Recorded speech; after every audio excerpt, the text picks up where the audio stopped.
आज Hardayal heritage municipal library की सचिव होने के नाते मुझे अपार हर्ष हो रहा है कि इतनी ऐतिहासिक लाइब्रेरी का नायाब इतिहास जनता को समर्पित करते हुए गर्व की अनुभूति हो रही है। और जहाँ तक लाइब्रेरी के सघन सदस्यता अभियान का विषय हमने 45 दिन के लिए लिया है और इस 45 दिन के अंदर सघन सदस्यता अभियान के अंतर्गत हम दिल्ली के हर एक इलाके में हमारे कर्मचारी, हमारे पुस्तकालय के कर्मचारी सभी और स्वयं मैं भी, हम सभी हर एक जगह पर जाकर के, दिल्ली के हर कोने कोने में जाकर के हम इस सघन सदस्यता अभियान को चलाएंगे। और निश्चित रूप से हरदयाल म्युनिसिपल हेरिटेज लाइब्रेरी ऐतिहासिक लाइब्रेरी है, 1862 की लाइब्रेरी है।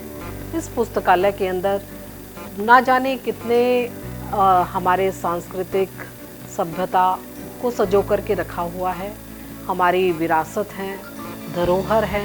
उन सभी चीज़ों को, उन सभी पुस्तकों को, पांडुलिपियों को इस पुस्तकालय में एकीकृत करके और उसका प्रिजर्वेशन और कंजर्वेशन करके यहाँ पर पुस्तकालय में संग्रहित किया गया है। मैं आपके इस चैनल के माध्यम से दिल्ली की प्रत्येक जनता को, प्रत्येक छात्र को, प्रत्येक पुस्तकों पर रुचि रखने वाले व्यक्तियों को मैं आमंत्रित करती हूँ कि आप इस Hardayal municipal heritage public library में आएँ और इसकी सदस्यता ग्रहण करें। नॉमिनल सा चार्ज है और उस चार्ज के माध्यम से आप पुस्तकालय में पुस्तकें पढ़ने का, पुस्तकों को इश्यू रिटर्न कराने का लाभ प्राप्त कर सकते हैं। दूसरा विषय मैं उस और ध्यान करवाना चाहूँगी, यहाँ पर 10 मार्च को हमारे देश के यशस्वी केंद्रीय मंत्री आदरणीय नितिन गडकरी जी के कर कमलों के माध्यम से बाल पुस्तकालय का शुभारंभ किया गया। निश्चित रूप से बाल पुस्तकालय का शुभारंभ करने का एक हमारा उद्देश्य था, एक महत्व भी है, क्योंकि छात्रों के मन में बचपन से ही, बाल्यकाल से ही उनके मन और मस्तिष्क में पुस्तकालय की छाप होनी चाहिए। पुस्तकालय को किस प्रकार हम लोग प्रयोग कर सकते हैं, किस पुस्तकालय से किस प्रकार से हम अपने मानसिक, अपने बौद्धिक विकास कर सकते हैं, और उन सब चीज़ों को लेकर के यहाँ पर बाल पुस्तकालय का शुभारंभ किया गया। और मैं दिल्ली के उन बच्चों को जो 5 वर्ष की आयु से लेकर के और 15 वर्ष की आयु तक हैं, उस पुस्तकालय की शाखा में आमंत्रित करती हूँ। आप सभी आइए और पुस्तकालय का लाभ लीजिए, क्योंकि मुझे लगता है कि हम लोगों के सर्वांगीण विकास में, व्यक्ति के सर्वांगीण विकास में पुस्तकालय का अपना एक अलग महत्व होता है। आज कोरोना काल के बाद देखने में लगातार आया है कि बच्चे लैपटॉप, फ़ोन और गूगल, इनके माध्यम से इंफॉर्मेशन गैदर ज़्यादा करने लगे हैं। लेकिन मैं ये कहती हूँ कि पुस्तकालय में आकर जो ज्ञान की प्राप्ति होती है, उस ज्ञान, वो एक ज्ञान, अलौकिक ज्ञान भी होता है। उस ज्ञान के माध्यम से कहीं ना कहीं पुस्तकों पर जब हमारे स्पर्श होता है, हमारी उंगलियों का स्पर्श होता है, तो मन के अंदर और चित्त के अंदर निश्चित रूप से उन शब्दों को हम लोग ग्रहण कर लेते हैं। सारगर्भित मानसिकता हम लोग की प्रारंभ होती है कि हम लोग किस प्रकार से पुस्तकालय का उपयोग कर सकते हैं, पुस्तकों को पढ़ करके अपने ज्ञान को अर्जित कर सकते हैं। इन सभी चीज़ों को हम जिस प्रकार से हम लोगों ने ये सोचा कि यहाँ पर एक ऐसा केंद्र होना चाहिए, इंफॉर्मेशन सेंटर, सूचना का केंद्र। पुस्तकालय अपने आप में एक सूचना का केंद्र होता है, जहाँ पर हम विभिन्न प्रकार की सूचनाओं को जो है प्राप्त कर सकते हैं। और हरदयाल म्युनिसिपल लाइब्रेरी क्योंकि बहुत पुराना पुस्तकालय है और आज इस पुस्तकालय को बने 160 वर्ष भी हो गए हैं।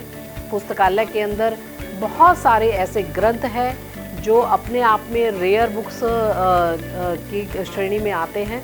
उन पुस्तकों को, उन ग्रंथों को भी देखने के लिए आप इस पुस्तकालय में सादर आमंत्रित हैं। आप सभी आएँ और इस पुस्तकालय की सदस्यता ग्रहण करें।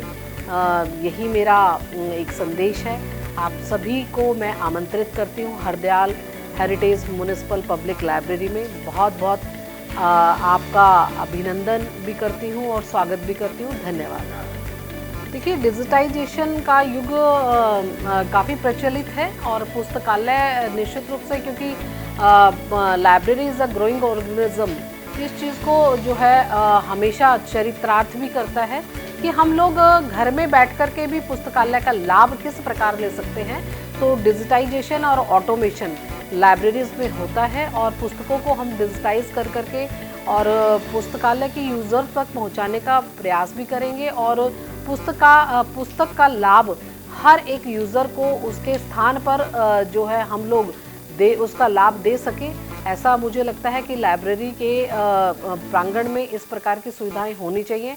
इसलिए हमने इस हरदयाल म्युनिसिपल लाइब्रेरी में डिजिटाइजेशन का कार्य प्रारंभ किया है, ऑटोमेशन का कार्य प्रारंभ किया है और यहाँ पर CSR के माध्यम से एक अटल ज्ञान केंद्र जो हम लोगों ने यहाँ पर बनाया है।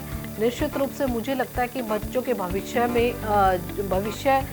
में जो ज्ञान वो डिजिटाइजेशन के माध्यम से ले सकते हैं उसका भी एक लाभ उस तक पहुंच सके, इसलिए हम लोगों ने उस पूरे डिजिटाइजेशन को यहाँ पर प्रारंभ करने का सोचा है। देखिए, मैं एक लाइन में अगर मैं कहूँ तो ये पुस्तकालय कहीं ना कहीं उस समाज को अपनी ओर आकर्षित करता है कि जो अपने पढ़ने में रुचि रखते हैं और इस पुस्तकालय के अंदर उस धरोहर को, उस विरासत को संजो करके रखा है जो आज दिल्ली के अंदर किसी और लाइब्रेरी में देखने को नहीं मिलती हैं, पढ़ने को नहीं मिलती हैं।